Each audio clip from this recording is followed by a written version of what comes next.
Olas de calor, inundaciones y otros eventos extremos que aumentarán de forma sin precedentes.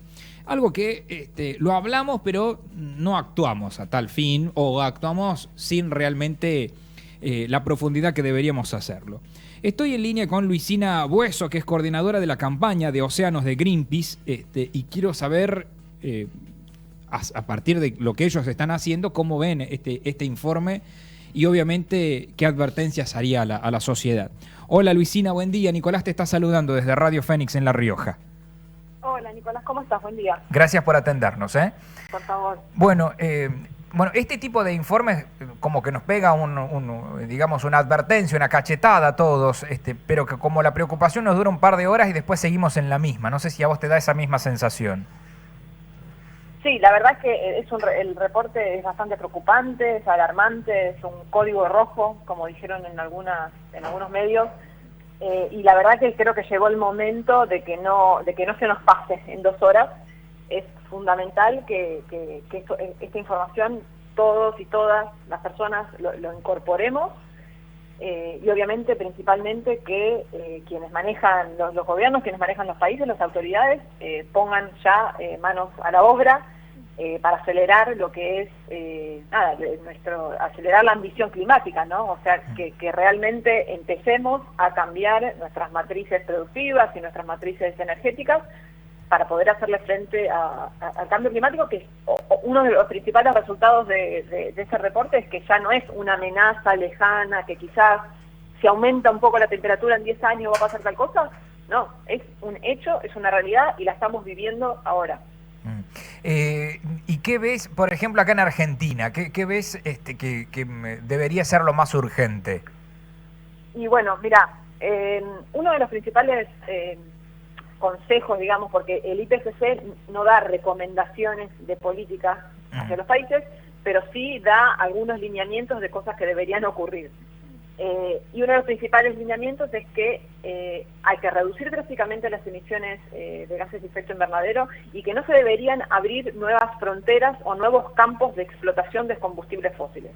En Argentina estamos en un momento en el que se está hablando de comenzar a extraer petróleo del mar argentino, en una zona donde la industria no tiene presencia, en una zona que es muy importante para el océano y para el mar y para el Atlántico Sur, con lo cual eso no debería estar ocurriendo. O sea, sin duda eso es lo primero que hay que frenar, hay que revertir eso y dirigir esas inversiones hacia la mitigación, la adaptación al cambio climático, energías limpias, porque además de que eso implicaría una bomba de carbono, porque implicaría nuevas emisiones que hoy no se están emitiendo, entonces contribuiría aún más al cambio climático. Estamos hablando de que perjudicaría gravemente el océano, que es uno de los principales mitigadores del cambio climático. O sea, es uno de nuestros principales aliados, porque es uno de los grandes sumideros de carbono. O sea, el océano, uno de sus principales servicios esenciales que presta el planeta es absorber carbono, absorber calor, distribuir el calor con sus corrientes, con lo cual si lo seguimos perjudicando y lo seguimos destruyendo no va a poder seguir prestando ese servicio, con lo cual desde mi punto de vista ese debería ser el primer frente a atacar. Y claramente las decisiones más importantes van a pasar por los presidentes, por los gobernantes de cada país y demás. Y ahora, para nosotros, para los ciudadanos comunes, ¿cuál considerás que deberían ser las medidas que deberíamos tomar? Y yo creo que todo este reporte lo que nos da cuenta es de que los cambios van a ser muy transformadores. O sea, realmente, más allá de que se pueden hacer cosas para mitigar o para que sea un poco más leve, digamos, el cambio climático, como les decía, el cambio climático ya es una realidad, y a pesar de que la temperatura aún no llegó al 1.5, que es el famoso umbral, ya están pasando y ocurriendo cosas que han catalizado, digamos, cambios en los ecosistemas que va a llevar muchísimos años revertir. Con lo cual, en realidad, las medidas tienen que ser o sea, macro, ¿no? A nivel país, van a ser muy transformadoras, y yo creo que desde la ciudadanía lo más importante es exigir que eso ocurra y también prestar atención y tener en cuenta lo de la adaptación, ¿no? O sea, que estos cambios van a ser necesarios, que la forma en la que vivimos ya es difícil de sostener, digamos. Entonces vamos a tener que hacer muchos cambios en nuestro día a día probablemente. Por ejemplo, una cosa importante que ocurrió en el último tiempo que probablemente sea importante que continúe es, por la pandemia mucha gente ya no tuvo que viajar y de vuelta todos los días a su oficina. Y yo creo que eso es una de las cosas que tiene que estar para quedarse, ¿no?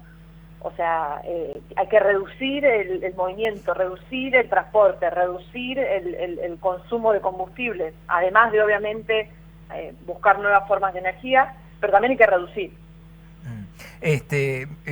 Dentro de esto, por ejemplo, los autos eléctricos, ¿lo ves como una salida al problema o no es total?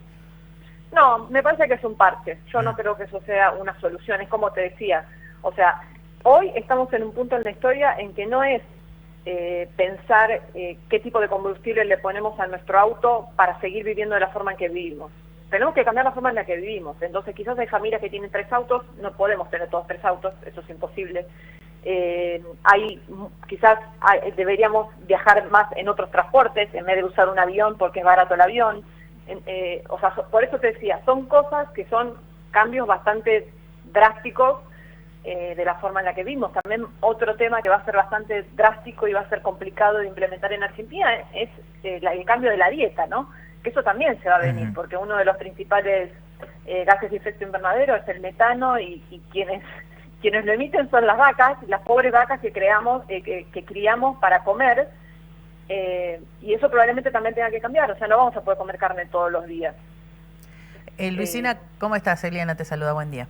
Hola, Eliana, ¿cómo estás? Bien. Bueno, te escuchaba recién cuando mencionabas el tema de la pandemia, ¿no? De lo que significó, y bueno, me ponía a pensar si se pudo hacer una evaluación ya casi un año y pico ya de pandemia, de que si bien obviamente que nos tuvimos que encerrar y que fue toda una consecuencia tremenda, ¿no? Para el mundo en sí, digo, al sistema, al tema del clima, a la vida en sí, ¿cómo lo pudieron ver ustedes? Porque digo, tuvimos que dejar de ir obviamente al trabajo, creo que hasta el mismo consumo de alimentos, creo que mucha gente optó también por hacer todo desde su casa, cambiar un poco el estilo de vida, y hasta las mismas empresas y fábricas tuvieron que trabajar de otra manera, y hubo mucho tiempo en el que, por lo menos acá en Argentina, estuvieron paradas prácticamente. ¿Cómo lo vieron ustedes a eso? Digo, en lo que tiene que ver con el tema clima. Sí, sin duda hubo algunos cambios que se dieron por un corto periodo de tiempo durante los principios de las cuarentenas, y esto, además de Argentina, yo creo que se vio a nivel mundial, pero también hay como una ansiedad de volver a la normalidad, ¿no? Y yo creo que lo que nos dice un poco este informe es que la normalidad a la que vamos a volver irremediablemente va a tener que ser muy distinta de la realidad que vivíamos antes, porque vamos a tener que hacer cambios muy profundos en la forma en la que vivimos para poder afrontar esto. El año que viene el IPCC también va a lanzar, o sea, este es un reporte, el reporte que lanzaron ahora es el análisis, digamos, de todos los estudios de las ciencias físicas o biológicas que están disponibles hoy, al día, ¿no? De hoy.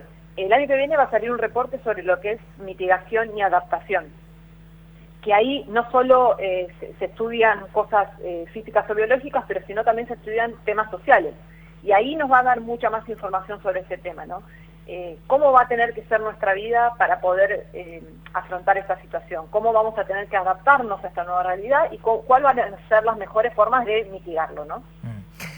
Luisina, te agradezco por tu contacto. Muchísimas gracias. Por favor, un gusto. Buen día. Luisina Bueso es coordinadora de la campaña Océanos de Greenpeace, hablando sobre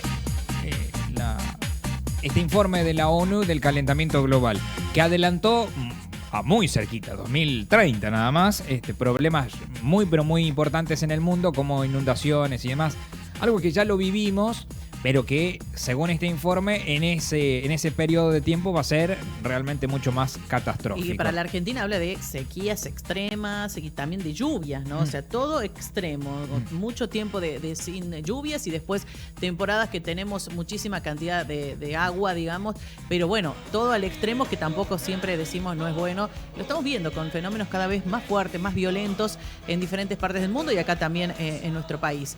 Todo consecuencia, obviamente, de esto que hablábamos con Luisina. Pero fíjate vos, los cambios sustanciales, fuertes, vienen a partir de decisiones políticas. Siempre, ¿sí? siempre, sí. Porque en realidad, obviamente, creo que las decisiones políticas también se van a tomar a partir de que haya una presión social. Si esa presión social existe, o sea, si nosotros como ciudadanos le exigimos a nuestros dirigentes que hablen Hagan realmente algo. del ambiente todo el tiempo, y bueno, van a tener que tomar decisiones, así como en su momento tomaron decisiones sobre, por ejemplo, no sé, el matrimonio igualitario, bueno, porque había un sector de la sociedad que lo reclamaba, pedía, ¿sí? sí, Entonces por eso se discutió el tema y todo lo demás. Ahora creo que tampoco lo tienen en agenda tan fuerte